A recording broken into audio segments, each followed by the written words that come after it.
Back in 2011, Tennessee passed a law requiring voter ID to vote in their elections. Now, this was challenged by the Democrats. It went all the way to the Tennessee Supreme Court. The Supreme Court said that it's okay so long as it does not produce an impermissibly intrusive presence on the voters.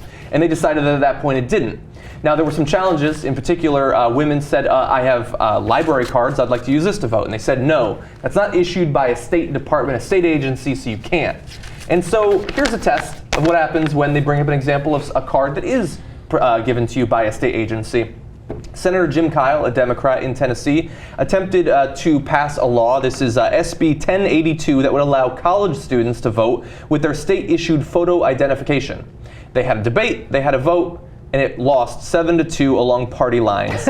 Now, Jim Kyle at the time said, other states have successfully allowed college ID as proof of identification without inviting voter fraud. Tennessee allows other forms of state-issued IDs, such as state employee identification cards. But today, the Republican majority singled out the identification every college student has as invalid for voting.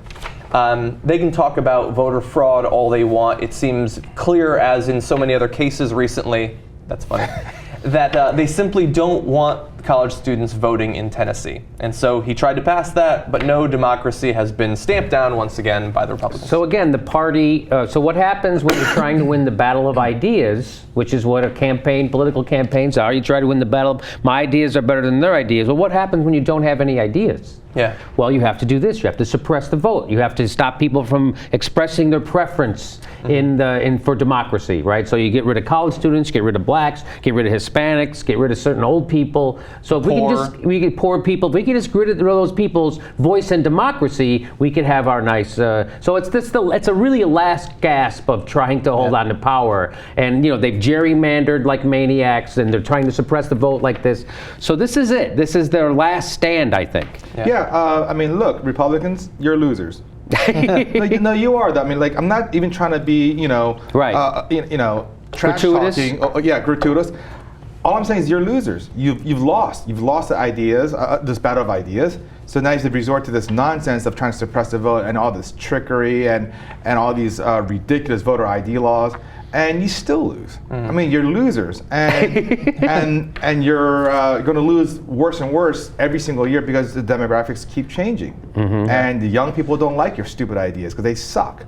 With all the help they get in the media for their bad ideas, for all the corporate media's help that they are given to, they still can't make them. They still can't make. They're losers with loser ideas. Did I mention they're losers? Yeah, you did a couple times actually. And so the reason that I wanted to talk about this story in particular is not because they're disenfranchising voters. They do that all over the place. I like this example where they specifically said college students, and the reason they did it is probably obvious to you.